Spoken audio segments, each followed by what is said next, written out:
Semangat sehat teman-teman investor level C, investor yang fokus pada karakter pemegang saham pengendali. Ada kabar baik apa hari ini? Teman-teman, kali ini kita akan bermain di saham akselerasi. ISAP merupakan salah satu dari 39 emiten di papan akselerasi yang listing sejak tahun 2020. Dengan harga saham saat ini hanya belasan rupiah saja. Pada tanggal 25 Agustus 2023, ada 4 emiten di papan akselerasi yang harga sahamnya hanya belasan rupiah. Dan semua dari emiten yang listing di tahun 2022. Jadi, rata-rata baru berumur 1 tahun. Wow, ada apa dengan OJK?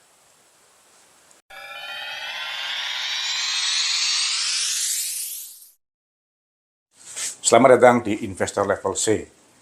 Kami coba sharing aspek fundamental agar teman-teman bisa tetap tidur tenang meskipun banyak badai di bursa. Tonton sampai habis ya. Keempat emiten tersebut adalah PT ISA Presisi Indonesia atau ISAP, PT Tekno 9 Indonesia atau NINE, PT Nanotech Indonesia Global atau Nano, dan PT Oscar Mitra Sukses Sejahtera atau Olive. 2 minggu lalu, saya posting ISAP di posisi harga Rp12.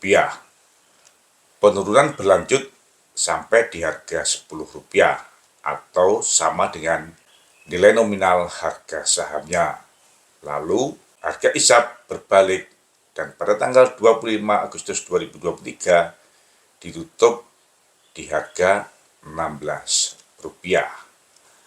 Apakah ISAP akan terus berbalik menanjak?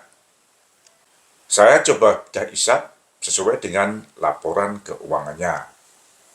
ISAP sebenarnya cukup menarik karena sejak listing, penjualan dan besar nilai keuntungannya selalu naik.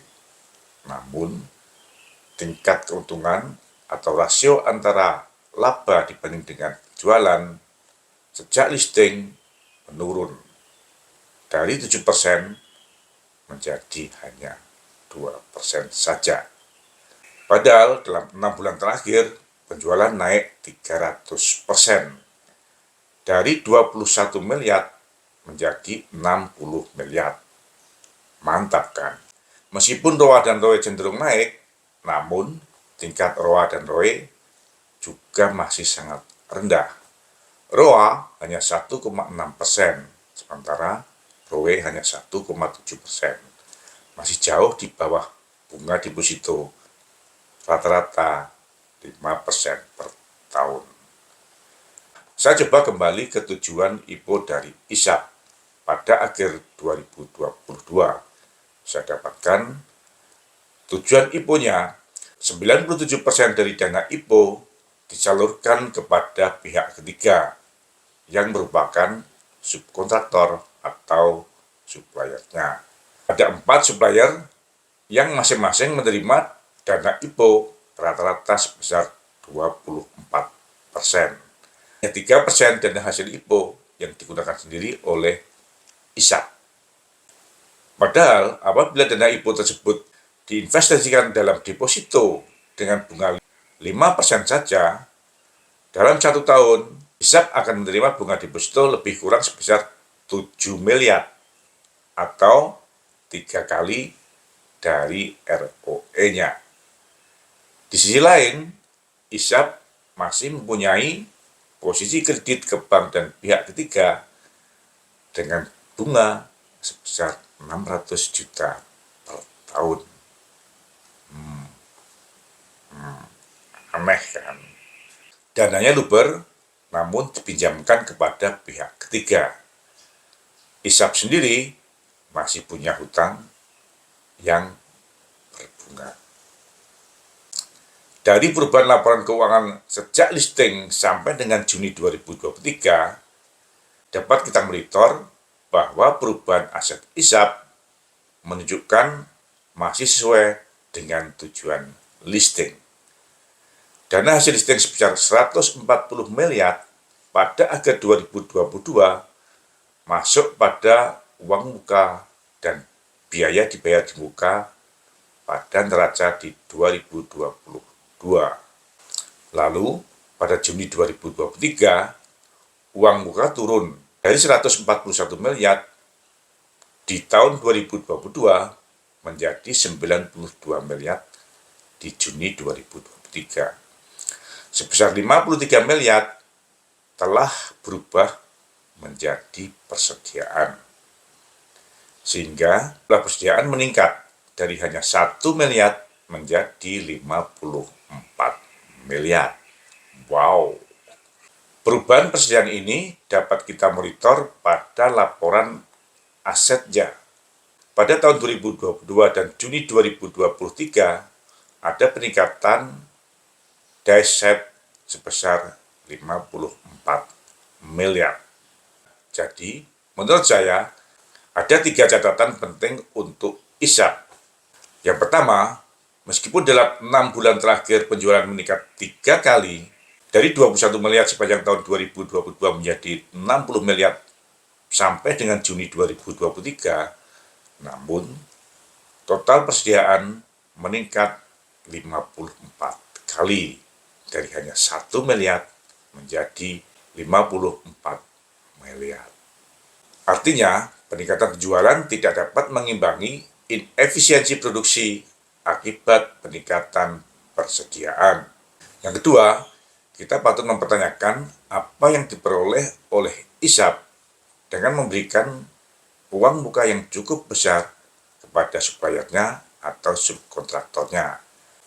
Karena dengan memberikan uang muka gratis kepada suppliernya tersebut, struktur biaya produksi dari ISAP menjadi semakin tidak efisien. Biaya produksi justru mengalami peningkatan sebesar 11%.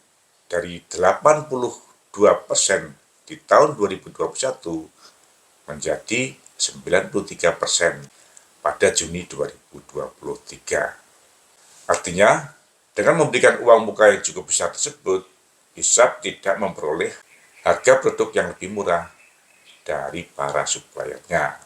Memang, 4 supplier yang diberikan uang muka cukup besar tersebut pada tahun 2022 merupakan supplier yang memberikan hutang cukup besar kepada ISAP.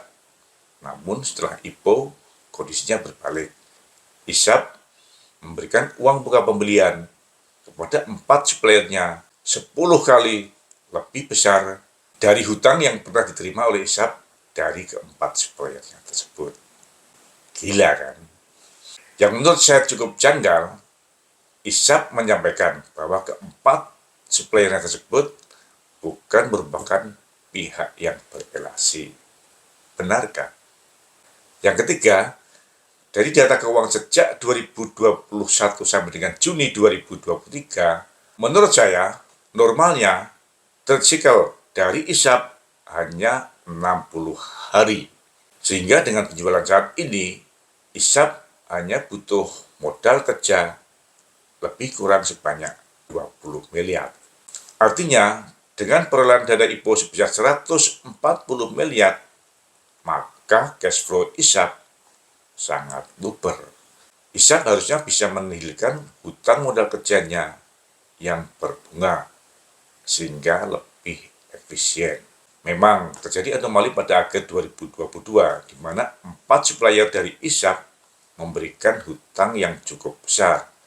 Lalu, apakah setelah IPO ISAP melakukan balas jasa dengan cara memberi pinjaman kepada suppliernya tersebut 10 kali lebih besar dari hutang yang pernah diterimanya dari para suppliernya tersebut, yang pada akhirnya membuat stok dari ISAP membengkak.